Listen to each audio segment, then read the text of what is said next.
Waalaikumsalam. Monggo silahkan duduk, Dek. Monggo. Ya. Ada yang bisa saya bantu? Jadi ini dulu saya tuh pasien isolasi, itu vagina saya tuh gatal, terus di papan paha itu ada merah. Oh iya, oke. Sebelumnya perkenalkan dulu, nama saya Budan Sari. Nanti saya akan menjelaskan mengenai keluhan akhir ya. Sebelumnya saya tak tanya dulu, namanya siapa, Dek? Oh iya, umurnya berapa? 16 tahun. Alamatnya mana? Memang yang Oh iya, saya tensi dulu ya.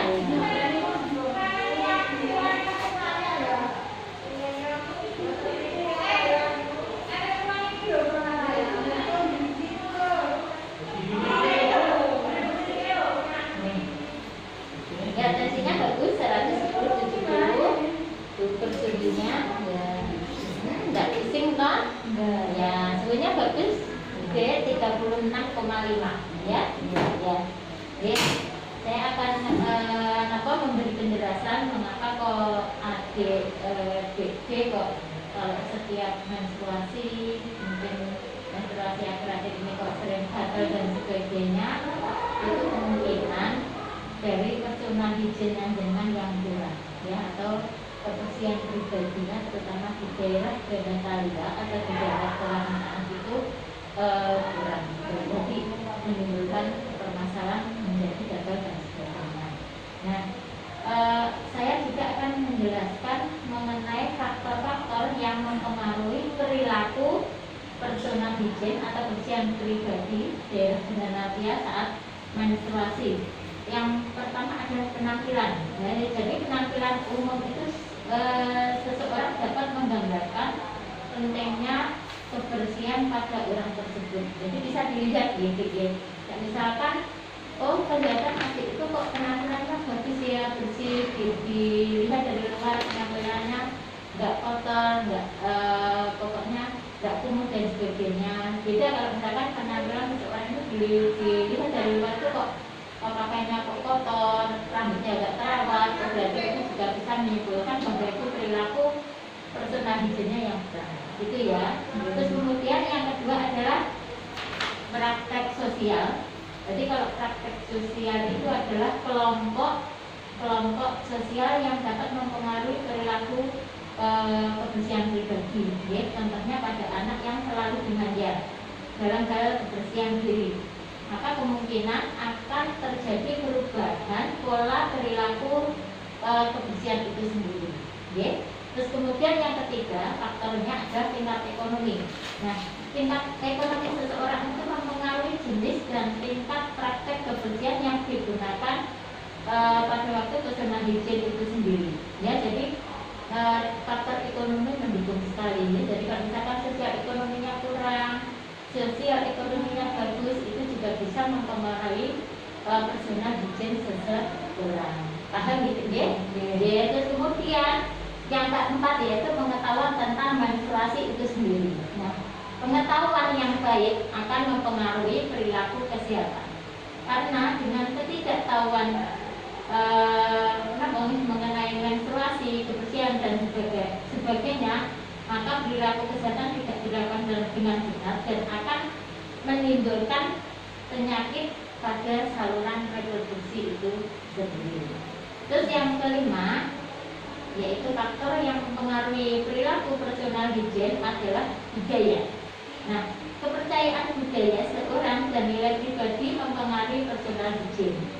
Orang yang dari latar belakang kebudayaan yang berbeda itu mengikuti praktek perawatan diri yang berbeda juga.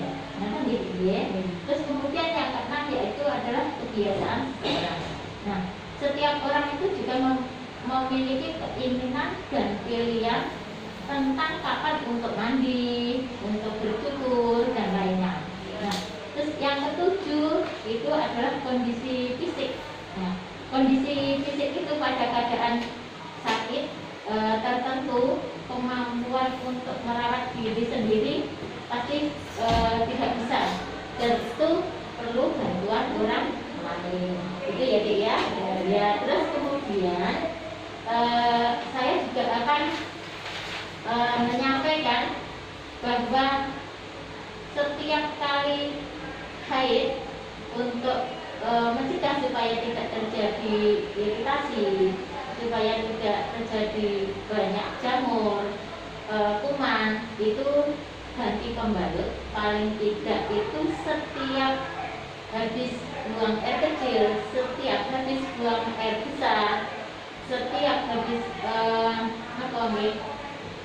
misalkan tempat seteknya sudah penuh, itu juga harus sering ganti. Kira-kira adik kalau misalkan menstruasi itu sehari ganti berapa kali?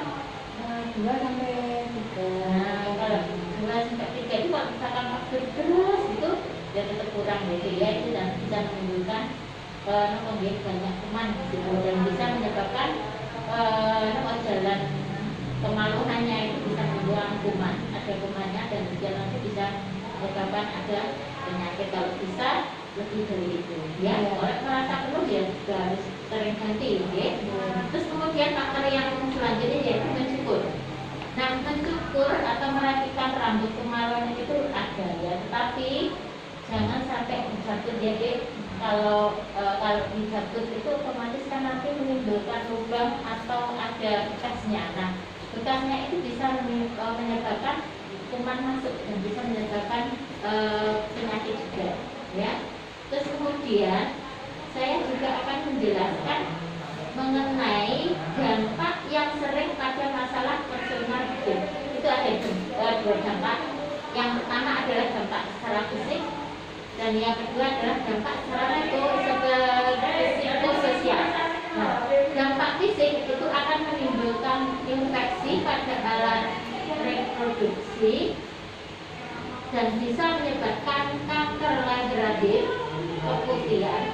Kalau jika tidak segera ditangani akan menyebabkan kematian. Nah, itu ya. Jadi adik kalau bisa pada waktu menstruasi itu betul-betul menjaga kebersihannya. Karena apa? Dampaknya itu sampai menyebabkan kematian itu bahaya ya. Nah, kemudian dampak psikososial yaitu masalah sosial yang berhubungan dengan personality, gangguan kebutuhan rasa nyaman deh, kepercayaan dirinya mungkin kurang, dan gangguan interaksi jadi dengan teman yang lainnya itu juga berkurang karena ada permasalahan di sekitar kurang bersihnya perawatan diri pada daerah genitalnya. Oke. Kemudian dari sekian itu ada sudah paham belum? Sudah deh, paham ya. Jadi nanti apa yang saya sampaikan itu bisa mendengar terapkan setiap hari di rumah untuk mencegah supaya tidak terjadi hal yang tidak kita inginkan. Nah, untuk selanjutnya deh, nanti saya kasih obat deh untuk mengurangi rasa gatal, untuk mengurangi merah-merahnya itu. Yang terpenting adalah juga kebersihan. Itu deh, mungkin itu dulu yang saya sampaikan. Semoga bermanfaat dan segera cepat sembuh. Itu ya, Bu ya. Terima kasih, Bu. Sama-sama. Terima kasih. Sehat itu.